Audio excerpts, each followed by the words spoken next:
안녕하세요. 역사를 사랑하는 박사입니다. 오늘은 민주주의 아버지 조지 워싱턴에 대해서 한번 알아보기로 하겠습니다.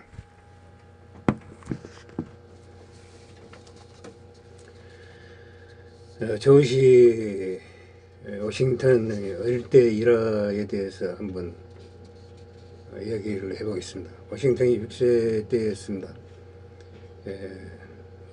딸이 어느 소년들처럼 개구장이던 그는 아버지가 애지중지 키우던 정원의 벚나무를 작은 손톱으로 껍질을 벗겨내서 죽게 하였습니다. 얼마 후 이를 발견한 아버지는 노발을 대발하며 누가 이런 짓을 하였는가 하였습니다. 무슨 분위기 속에서 워싱턴은 울면서 말하였습니다. 아버지, 저는 거짓말할 수가 없어요. 제가 손톱으로 그렇게 했다고 말합니다. 아버지는 아들을 팔로 안으면서 너희 지금 행동은 황금님을 가진 청구리 나무보다 더 가치가 있는지라도 하고 칭찬을 했다고 합니다. 미국 초대 대통령 조지 워싱턴에 관한 일화 가운데 가장 잘 알려진 이야기입니다.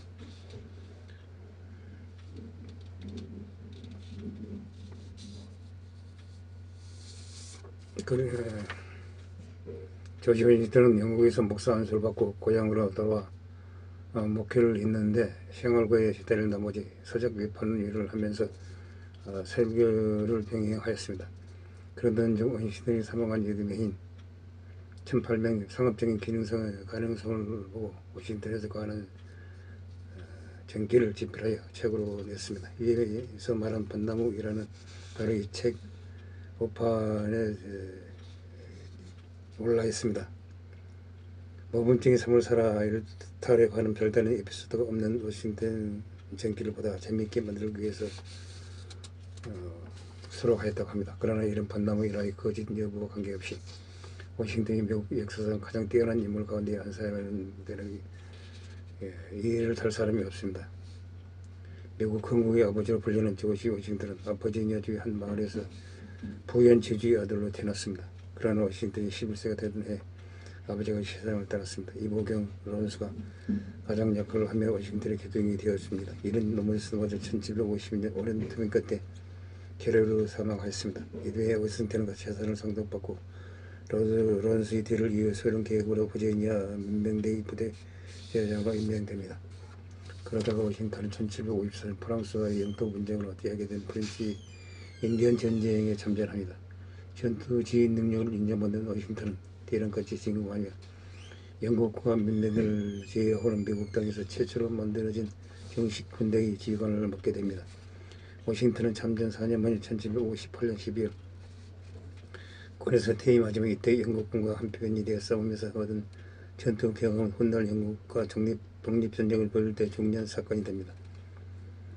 또 190cm의 장대한 골격은 그가 전투에서 보여준 리더십 덕분에 주위로부터 카리스마가 있는 군사 지도자로서 인정받는 계기가 됩니다.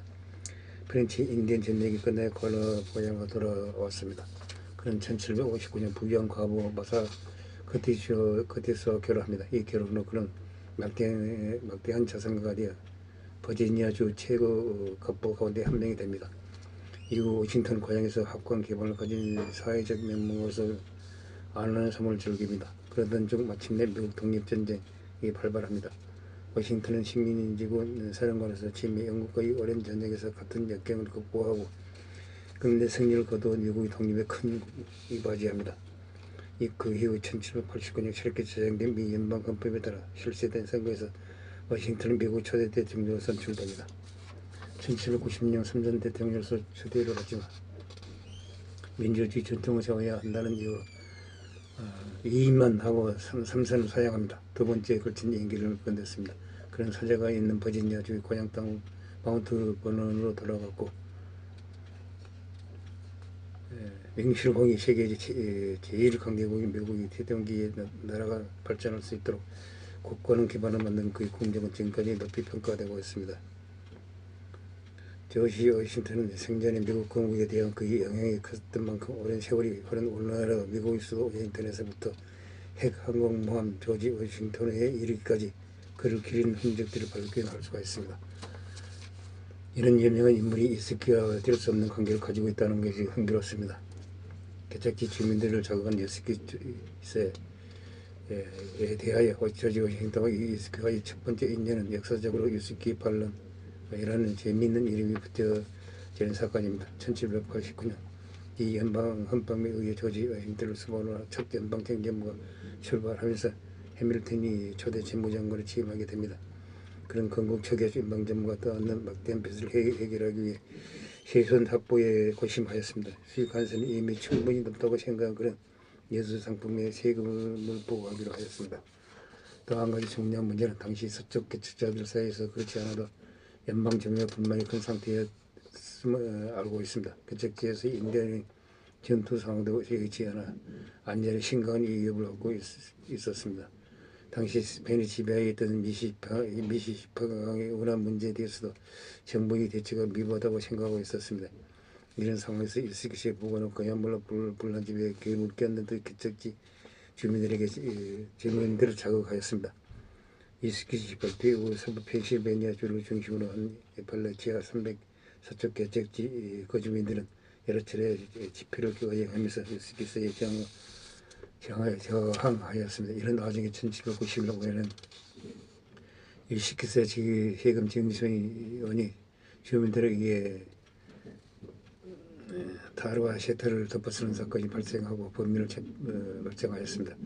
범인을 체포하기 위해 영장을 들고 간 관리마저 같은 선물을 받고 채찍질까지 당하는 일이 생겼습니다.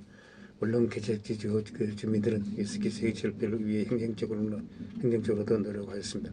그 결과 이듬해 1792년 5월에 재경 감액의 내용인 수정법안이 통과되기도 했으나 서북 주민들의 불만을 해소하기는 부족했습니다.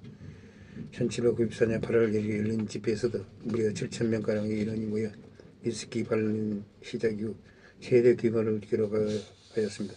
그런데 문제는 이들 대부분은 소유 땅이 없다는 것입니다. 위스키 증류소도 운영하지 않는 빈곤 중으로 실제 위스키 시원한 권한이 없다는 것이었습니다. 이들은 위스키 반란으로 혼란의 상황을 사회에 대한 불만을 벌초를 기회로 생각했으며 이 때문에 이번 사태와 무관한 부자들이 애꿎은 피해를 입는 경우도 속출하였습니다. 워싱턴은 위스키 반란 사태에 좀처럼 가라앉지 않자 본격적인 대책을 강구하기 시작합니다. 그의 기본 방침은 정부의 권위를 지키되 가급적 민족의 반란을 최소화하는 것이었습니다. 이를 위해 그는 현상사자를 현지에 보내 유화책을 쓰면서 한편으로는 무력 사용이 불가피하다고 보고 진학군을 모집합니다. 모집된 병력을 모두 1만 3천 명으로 그때로서 상당한 규모였다고 합니다. 1794년 10월 이거 의심은 뒤아래 진학군이 이동이 시작됐습니다. 이는 미국 역사상 현직 대통령이 직접 군사에 이끈 유일한 일로 기록되고 있습니다. 반란군은 군대의 징계를 중단시켜줄 것을 요청하면서 협상을 내놨지만 워싱턴과 재무장관 해밀턴은 그렇게 되면 반란이 재발할 것이라며 요청을 거부합니다. 워싱턴은 진군 도전 위스키 반란군의 실제 재앙이 미미할 것으로 보고 정관에서 리 장군에게 지휘권을 넘겨주었습니다. 위스키 반란을 진압하기 위해 군사를 이끌고 가는 조지 워싱턴 위스키 반란 진압하기 위해 군사를 이끌고 가는 조지 워싱턴이었습니다. 진압군이 서부 펜실베니아에서 진압을 하자 반란군은 순식간에 몰려들었습니다. 그러나 폭행, 방화 등 재질이 나쁜 2명을 제외한 나머지 사람을 엄마 후 석방되었습니다. 이들 2명 반역죄로 교수형을 선고받았으나 사면되었습니다. 위스키 반란의 신생 정부가 단회의 의지로 법에 대한 제한을 성공적으로 해결했던 점에서 역사적으로 큰 평가받고 있습니다. 실제 당시에도 사태 해결로 워싱턴의 정책 방향은 국민들 대다수의 지지를 얻었습니다. 위스키 자체는 시행 과정에서 문제점이 점점 인식되면서 1800년 해밀턴이 연방당에 반대하는 토마스 제퍼슨입니다. 공화당이 집권하면서 위스키 시대가 철폐되었다고 합니다. 그런 조지 워싱턴의 민주주의 아버지면서 대통령으로서 이행 과정을 알아봤습니다. 이상 이야기를 마치고자 합니다. 항시 부족함을 느낍니다. 양해 부탁드립니다. 감사합니다.